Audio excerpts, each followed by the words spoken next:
আসসালামু আলাইকুম, welcome to another new recipe.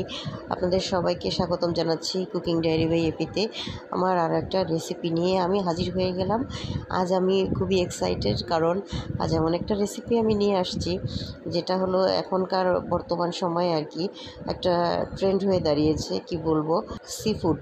যারা সি ফুড লাভার আছেন তাদের কাছে আশা করি বেশ ভালো লাগবে, আবার অনেকের কাছে ঘৃণাও লাগতে পারে, যেহেতু এখানে স্কুইড অক্টোপাস রয়েছে, তাই ভালো নাও লাগতে পারে।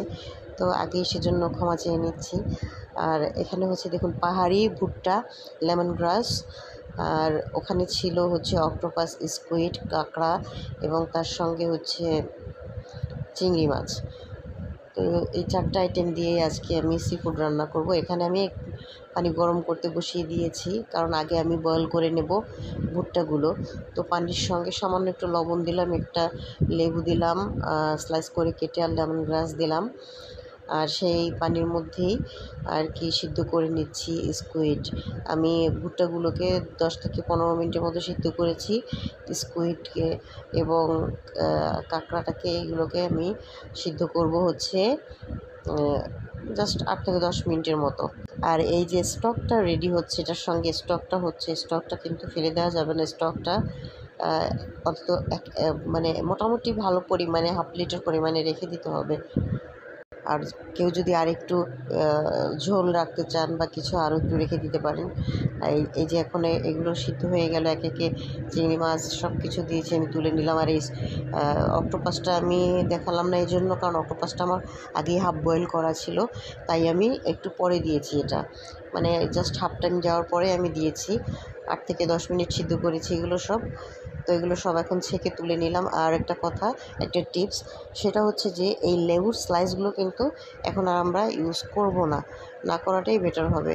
আর যদি ইউজ করেও থাকি রান্নার সময়, সেটাকে কিন্তু মূল রান্না হওয়ার হাফ টাইমেই তুলে ফেলতে হবে, না হলে গ্রেভির মধ্যে একটা তেতো তেতো ভাব আসে। আমি অল্প কিছু লেমন স্লাইস নিয়েছিলাম, কিন্তু পরে আমি কিন্তু তুলে ফেলেছি। আর এটা কিন্তু পুরোটাই রান্না হবে হচ্ছে বাটার দিয়ে। এটা বাটারি ফ্লেভার হবে সম্পূর্ণ, তাই হচ্ছে মোটামুটি ভালো পরিমাণেই বাটার দিতে হবে। এই যে আমি পুরো বাটারটাকে এবার গলিয়ে নিচ্ছি। আর এই বাটারটা গলানোর সময়, ঘি বা বাটার গলানোর সময় সবসময় চুলার হিট একদমই লোয়ে রাখতে হবে। প্রয়োজনে হচ্ছে এই আমরা যে প্যান ইউজ করব, প্যানটা গরম হয়ে গেলে একটু সময়ের জন্য বন্ধ করে দেওয়াটাই বেটার, আবার চালু করা যাবে।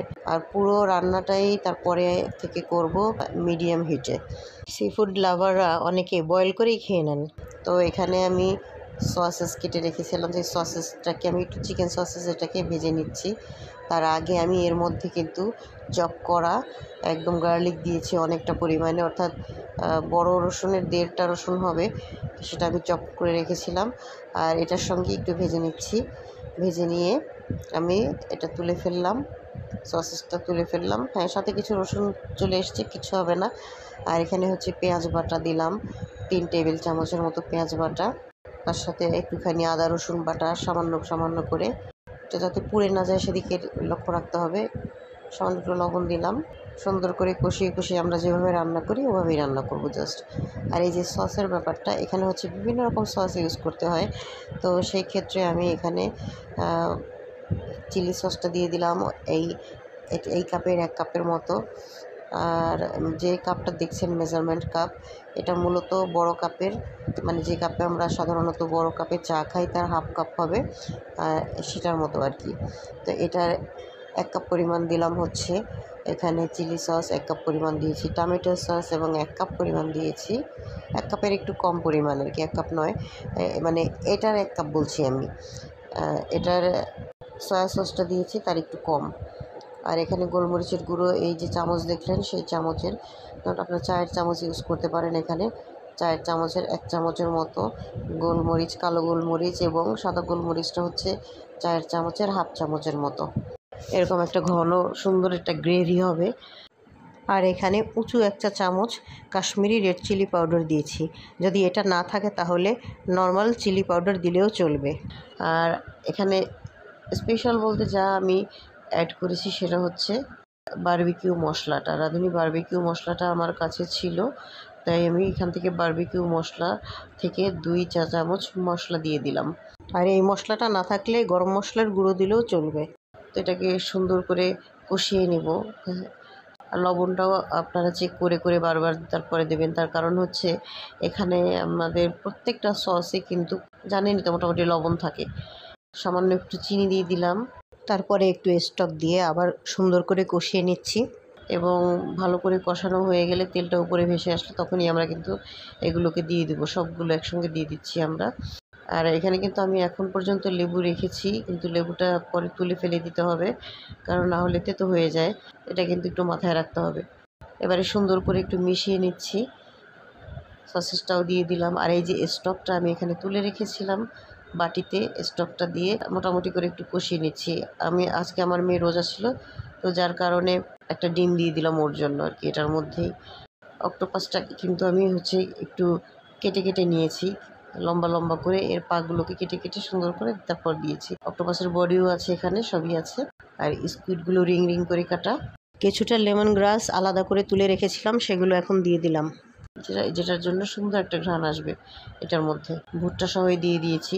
ভুট্টাটা কিন্তু এটার মধ্যে সিদ্ধ হবে আরও, এবং এই সস এবং মশলার জন্য খেতে ভালো লাগবে। তো এইভাবেই আমরা একটু কষিয়ে কষিয়ে সুন্দর করে রান্না করে নিচ্ছি। একদমই খুবই সহজ। সসগুলো যদি ঘরে থাকে তাহলে তো কোনো কথাই নেই, আর না থাকলেও চটপট আনিয়ে নেওয়া যায়। আর এগুলো সব হাতের কাছেই পাওয়া যায়, হাতের নাগালেই অ্যাভেলেবেল যারা শহরে বাস করেন। তবে এখন মফস্বল কিংবা গ্রামেও এই সসগুলো তো অ্যাভেলেবেলই, নর্মাল সস। আর অর্ডার দিয়ে অনলাইনে এসব সি ফুড আনানো যায়। তো দেখুন রেডি হয়ে গেল আমার সি ফুড কারি। একটু ডেকোরেশন করে দিই, নাহলে তো ভালো লাগবে না। তো যেভাবে রেস্টুরেন্টে যেতে চেয়েছিল, আমি রেস্টুরেন্টে যেতে দিইনি এটা খেতে। তো সেহেতু আমার একটা দায়বদ্ধতা আছে, সেই দায়বদ্ধতা থেকে আমি এটাকে সুন্দর করে ডেকোরেশন করার চেষ্টা করেছি। মানে সুন্দর যতটা আমি পেরেছি, যতটুকু করতে আমি ক্যাপাবল। একটা ডিশে আমি সুন্দর করে এগুলো বেড়ে দিচ্ছি। আপনারা চাইলে আরও একটু গ্রেভি রাখতে পারেন, পাতলা করে রাখতে পারেন, আর একটু বেশি পরিমাণে পানি দিতে পারেন। পানি বলতে পানিটার চেয়ে স্টকটা দেওয়াই বেটার, স্টকটা দিলেই বেশি ভালো লাগে। এই যে দেখুন ফুল লুকস তো বেশ ভালো হয়েছিল খেতে। আমি প্রথমবারের মতো পাহাড়িয়া ভুট্টা দিয়ে এটা করেছি, রান্না করেছি। কিন্তু অ্যাকচুয়ালি আমাদের যে সুইট কর্নগুলো, হলুদ কর্নগুলো পাওয়া যায়, এটা সবচেয়ে খেতে বেস্ট। সব চেষ্টা করবেন যে কচি যে কর্নগুলো আছে ওগুলো দিয়ে রান্না করার, ওটা খেতে বেশ ভালো লাগে। এগুলোতে তেমন কোনো টেস্টই নেই, আর এত সস দেওয়ার কোনো প্রয়োজন নেই, 3 রকম সসই যথেষ্ট। আর সবসময় আমরা মনে রাখবো যে কোনো ফ্রেশ জিনিস খেতে তো ভালোই লাগে। যেমন সি ফুডটা যদি ফ্রেশ হয় সবগুলো, তাহলে খেতে কিন্তু বেশ লাগে। দেখুন কত সুন্দর রেডি হয়ে গেল। একটা ডিম দিয়েছিলাম, এখানে অনেকেই সি ফুডের সঙ্গে আরও ডিম দিয়ে থাকে, তো আমি একটাই দিয়েছিলাম শুধু মেয়ের জন্য। এভাবে রান্না করে খেয়ে দেখুন, গ্যারান্টি কোনো গন্ধ পাবেন না। সবাই ভালো থাকবেন, সুস্থ থাকবেন। আর এই ফাইনাল লুকটা দেখে কেমন হয়েছে কমেন্ট করে জানাবেন। তো আজ এ পর্যন্তই, আল্লাহ হাফেজ।